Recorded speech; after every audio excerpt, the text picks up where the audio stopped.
Alexander Usyk Markohut, tượng đài bất tử của Ukraine, cổ xe tăng Abraham, huyết đấu còn quái thú thật sự của boxing châu Âu. Alexander Usyk đã trở thành huyền thoại sống bất tử của quyền Anh thế giới. Chiến binh Ukraine khiến mọi tượng đài hạng nặng phải cúi đầu khuất phục, từ Daniel Dubois, Anthony Joshua cho đến Tyson Fury. Tất cả đều lần lượt thất bại trước thiên tài boxing biệt danh Mèo. Anh đánh bại Fury trôi dạt khắp võ đài, hạ Dubois 2 lần và đoạt sạch vinh quang từ Joshua. Mới đây nhất, Usyk còn đánh knock-out huyền thoại kickboxing Rico Verhoeven, khẳng định vị thế độc tôn của mình. Radengo trân trọng giới thiệu loạt video hoành tráng về Alexander Usyk, chiến binh đã chinh phục đỉnh cao Olympic và cả thế giới quyền Anh hạng nặng, để giúp quý vị hiểu thêm về thần tượng của mình nhé.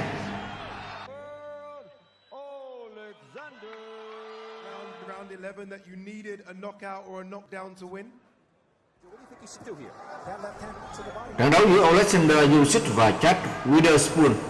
Alexander Usyk bước vào đêm Chicago năm 2019 như một chiến binh chuẩn bị chinh phục thế giới hạng nặng. Ban đầu đối thủ của anh là Tainan Spawn, cổ xe tăng bất bại với 13 chiến thắng knock-out sau 14 trận. Nhưng chỉ vài ngày trước đại chiến, cả làng boxing rúng động vì Spawn dính nghi án doping và bị loại khỏi trận đấu. Trong tình thế hỗn loạn ấy, Chad Witherspoon xuất hiện như một chiến binh già sẵn sàng bước vào cuộc chiến định mệnh. Võ sĩ Mỹ nặng tới 242 pound, khoảng 113 kg, lớn hơn Usyk rất nhiều và mang theo chuỗi 8 chiến thắng liên tiếp. Anh tuyên bố đầy tự tin rằng Usyk sẽ hiểu hạng nặng là một trò chơi hoàn toàn khác. Khi tiếng chuông vang lên tại Wintrust Arena trước hơn 9.000 khán giả, Witherspoon lao vào như một con bò tót. Những cú đấm nặng nề của anh khiến mặt phải Usyk sớm bầm tím. Nhưng càng đánh thiên tài Ukraine càng cho thấy sự siêu việt của mình. Usyk di chuyển nhẹ nhàng như một kiếm khách, dùng những cú cháp sắc lạnh và các chuỗi combination chính xác để bào mòn đối thủ. Alexander Usyk không chỉ thắng trận ra mắt hạng nặng, anh gửi lời tuyên bố tới cả vương quốc boxing hạng nặng thế giới.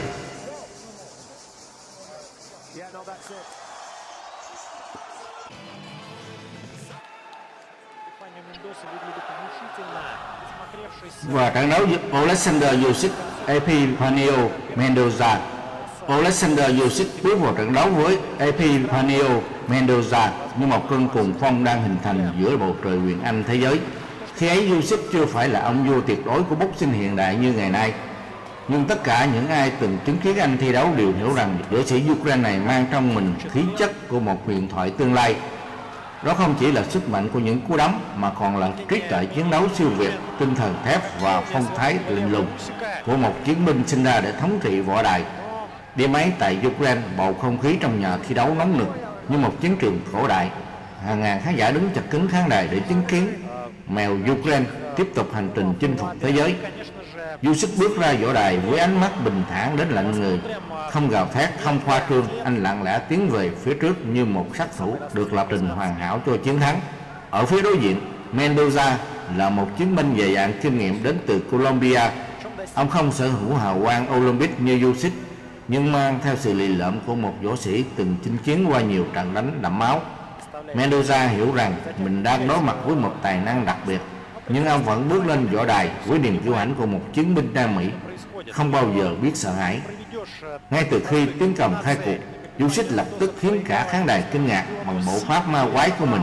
Anh di chuyển nhẹ như không chạm đất, lướt quanh Mendoza như một bóng ma giữa võ đài. Đó không phải là kiểu di chuyển tiêu hao năng lượng vô nghĩa, mà là thứ nghệ thuật chiến đấu thượng thừa, khiến đối thủ luôn phải đánh vào khoảng không. Mendoza cố gắng áp sát để tung những cú móc phi lực, nhưng Usyk luôn xuất hiện ở nơi anh không thể chạm tới. Mỗi cú cháp của Usyk đều nhanh như điện xẹt, chính xác như được đo bằng máy tính.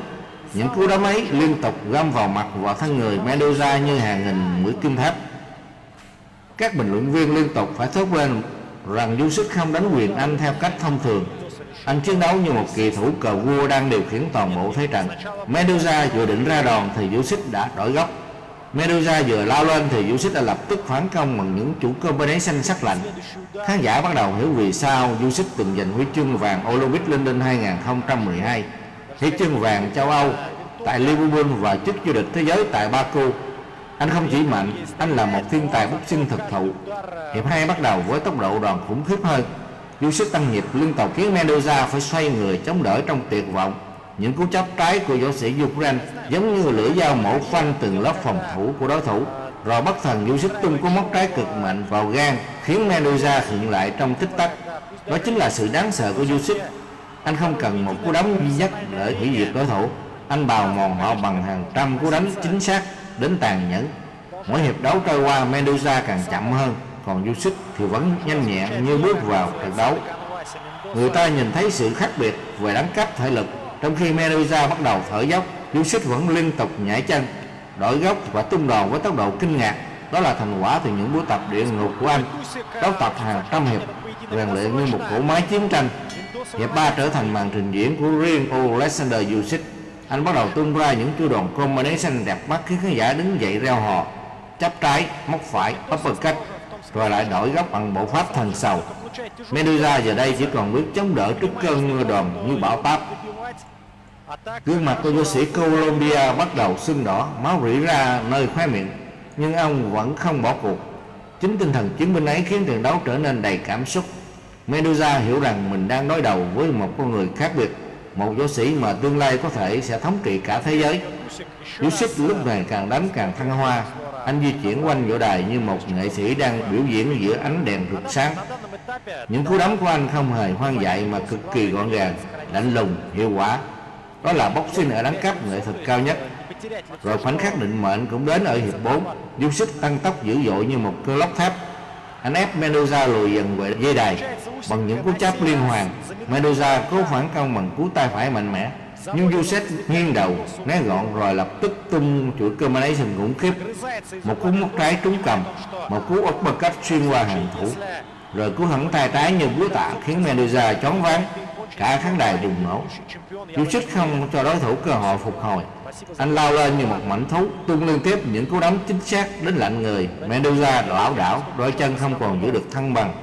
Trọng tài phải lao vào can thiệp. TKO. Alexander Usyk giành chiến thắng. Đó là nơi cả thế giới lần đầu tiên nhận ra rằng Alexander Usyk không chỉ là một võ sĩ giỏi, anh là một huyền thoại được sinh ra để viết lại lịch sử quyền Anh hạng nặng thế giới. Một chiến binh Ukraine mang đôi chân của nghệ sĩ, bộ óc của thiên tài và trái tim của một vị vua bất tử trên võ đài. Trận đấu giữa Alexander Usyk và Marco Huck. Trên màn ảnh nhỏ của các bạn, Alexander Usyk mặc quần trắng găng tay màu trắng, trong khi Marco Huck anh mặc quần đen găng tay màu đen. Alexander Usyk bước vào World Boxing Super Series năm 2017 không chỉ với tư cách là một nhà vô địch WBO hạng cruiserweight, mà còn như một chiến binh mang theo khát vọng thống nhất toàn bộ thế giới quyền Anh. Khi ấy, võ sĩ Ukraine sở hữu thành tích bất bại với kỹ thuật thượng thừa, huy chương vàng Olympic London 2012 và phong cách thi đấu khiến cả thế giới kinh ngạc. Nhưng ở vòng tứ kết của giải đấu lịch sử ấy, anh phải đối đầu với một con quái thú thật sự của boxing châu Âu. Đó là Marco Huck. Anh mặc quần đen, găng tay màu đen. Marco Huck không phải mẫu võ sĩ bước lên võ đài để trình diễn nghệ thuật. Anh là hiện thân của bạo lực và ý chí chiến đấu điên cuồng. Võ sĩ người Serbia cao 1m88, sở hữu thành tích 46 chiến thắng với 28 knockout, từng là cựu vương WBO lừng lẫy của hạng cruiserweight. Huck đánh quyền như một chiến binh đấu trường La Mã cổ đại, áp sát, nghiền nát và không cho đối thủ cơ hội thở. Khi gala tuyển chọn WBSS diễn ra tại Monaco, Usyk với tư cách hạt giống số 1 đã khiến cả khán phòng bất ngờ khi chọn Marco Huck làm đối thủ đầu tiên. Vì người hâm mộ của tôi, Usyk lạnh lùng nói, đó không phải sự ngạo mạn, đó là sự tuyên ngôn của một nhà vua muốn chinh phục những đối thủ nguy hiểm nhất. Huck lập tức đáp trả với ánh mắt rực lửa, Usyk là đối thủ tôi muốn. Ngay từ lúc ấy, cả thế giới boxing hiểu rằng đây sẽ là một cuộc chiến đẫm máu. Ngày 9 tháng 9 năm 2017, Max Merlin Hall tại Berlin biến thành chiến trường khổng lồ. Hàng vạn khán giả Đức gào thét tên Marco Huck như đang chờ đợi một trận tử chiến thời Trung Cổ. Rồi Huck xuất hiện, không khí bỗng trở nên nặng nề như có bão tố kéo đến. Võ sĩ Serbia bước ra với ánh mắt sát khí, bờ vai khổng lồ và khí chất của một kẻ sinh ra để đánh nhau. Tiếng nhạc gầm vang như tiếng trống trận cổ đại. Nhưng rồi ánh đèn đổi hướng. Alexander Usyk bước ra, không gầm rú, không khiêu khích, không phô trương. Anh tiến vào võ đài với vẻ lạnh lùng đến đáng sợ, gương mặt bất động như một chiến binh bước ra từ huyền thoại Đông Âu. Ánh mắt Usyk không mang sự tức giận, mà là sự tập trung tuyệt đối của một thiên tài boxing. 3 ngày trước trận đấu, Hất từng show mạnh Usyk trong màn stare-down. Tôi muốn hắn hiểu đây là quê hương của tôi, Hất gầm lên. Nhưng Usyk mỉm cười lạnh lẽo. Nếu muốn trở thành nhà vô địch vĩ đại, phải đánh bại những người giỏi nhất. Rồi anh buông một câu khiến cả truyền thông chấn động: tôi sẽ chôn vùi Hất. Tiếng chuông hiệp một vang lên và chiến tranh bắt đầu. Marco Huck lao lên ngay lập tức như một con bò mộng điên cuồng. Những cú bóc tay phải của anh lao tới với sức nặng kinh hoàng. Cả võ đài rung chuyển dưới từng bước chân của võ sĩ Serbia. Nhưng Usyk biến mất, anh lướt đi bằng bộ pháp kỳ dị mà giới boxing gọi là ma thuật. Những bước chân của Usyk nhẹ như không chạm đất, liên tục đổi góc khiến Hất đấm vào khoảng không. Khán giả bắt đầu kinh ngạc, làm sao một võ sĩ cruiserweight có thể di chuyển linh hoạt đến vậy. Hất vẫn không hề nao núng, anh tiếp tục áp sát tung những cú móc như búa tạ vào đầu và thân người đối thủ. Một vài cú đấm chạm đích, gương mặt Usyk rung lên theo sức nặng của những cú đấm ấy.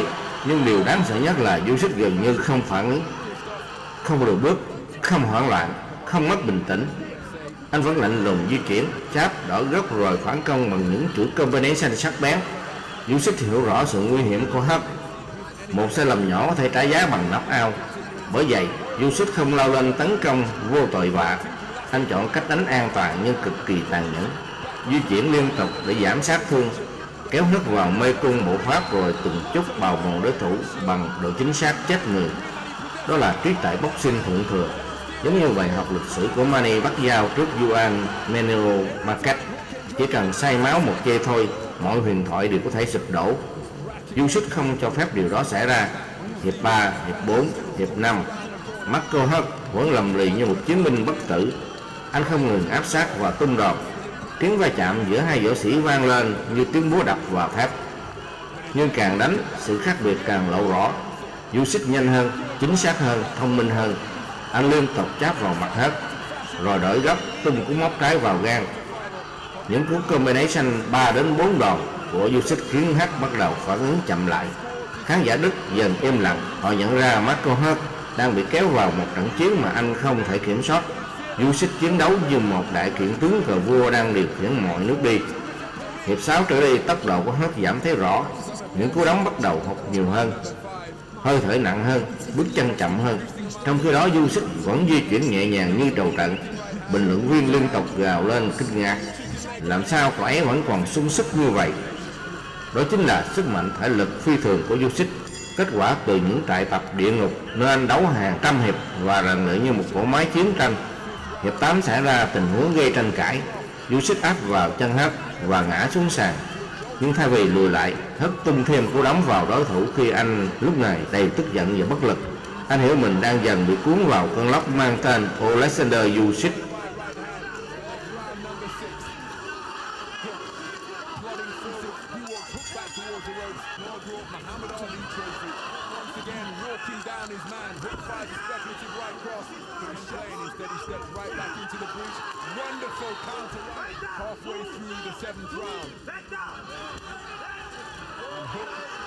Such a tough inside the distance.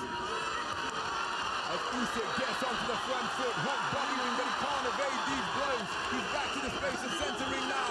He may have taken a break in the first half of round 6.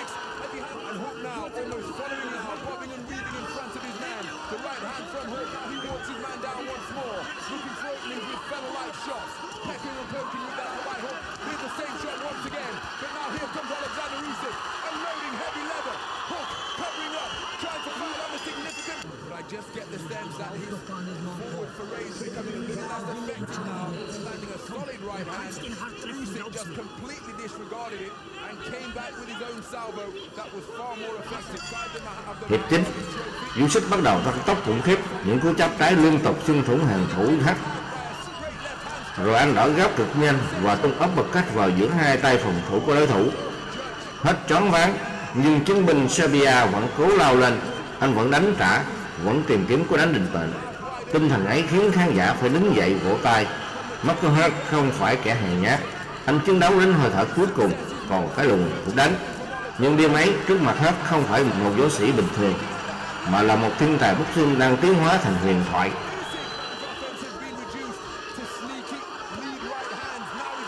Usyk giờ đây giống như một cơn bão thép. Anh liên tục tung ra những chuỗi combination tốc độ cao, khiến Hớt gần như không kịp phản ứng. Cú chắp trái, móc phải, uppercut rồi lại đổi góc bằng bộ pháp ma quái. Gương mặt Hớt bắt đầu biến dạng, máu chảy nơi khóe mắt, đôi chân nặng trĩu. Nhưng Hớt vẫn tiến lên. Nhưng Usyk vẫn tiến lên, lạnh lùng, không cảm giác, như thần chết đang từng bước siết chặt số phận đối thủ. Rồi khoảnh khắc định mệnh đến, Usyk tung một chuỗi combination khủng khiếp, khiến Hớt hoàn toàn bất động trước dây đài. Những cú đấm liên tục giáng vào đầu của võ sĩ Serbia như đà bát. Hớt không còn phản ứng hiệu quả. Robert Burke lập tức lao vào dừng trận đấu, TKO cho Alexander Usyk. Cả nhà thi đấu chết lặng vài giây rồi bùng nổ. Usyk đứng giữa võ đài như một vị vua vừa chinh phục chiến trường lớn đầu tiên của WBSS. Anh không gào thét ăn mừng, không nhảy múa, chỉ lặng lẽ giơ tay lên trời. Nhưng tất cả đều hiểu một triều đại mới đã bắt đầu. Chiến thắng trước Marco Hunt không đơn thuần là một trận thắng, đó là lời tuyên chiến với toàn bộ Cruiserweight. Usyk đã đánh bại một trong những chiến binh đáng sợ nhất châu ngay trên sàn đấu của đối thủ, và anh làm điều đó bằng boxing ở đẳng cấp nghệ thuật. Từ đêm Berlin ấy, cả thế giới bắt đầu tin rằng Alexander Usyk không chỉ có thể vô địch WBSS, anh có thể thống trị toàn bộ boxing thế giới, và lịch sử đã chứng minh điều đó hoàn toàn đúng. Usyk tiếp tục đánh bại hàng loạt chiến binh máu mặt để trở thành nhà vô địch tuyệt đối hạng Cruiserweight. Rồi anh tiến lên hạng nặng. Anthony Joshua gục ngã, Tyson Fury bị đánh trôi dạt khắp võ đài, Daniel Dubois bị knock out, và Alexander Usyk trở thành tượng đài bất tử của boxing hiện đại. Nhưng trong hành trình huyền thoại ấy, trận chiến với Marco Hunt luôn được nhớ đến như đêm mà thế giới thật sự hiểu rằng một con quái vật boxing thiên tài đã thức tỉnh, một chiến binh Ukraine mang đôi chân của nghệ sĩ, trái tim thép và bộ óc của bậc thầy chiến thuật, một huyền thoại mang tên Alexander Usyk. Video đến đây là hết. Trader Go xin chân thành cảm ơn sự đồng hành của quý vị và hẹn gặp lại quý vị trong video tiếp theo nhé. Chúc các bạn một buổi sáng tốt lành. Ok, bye bye.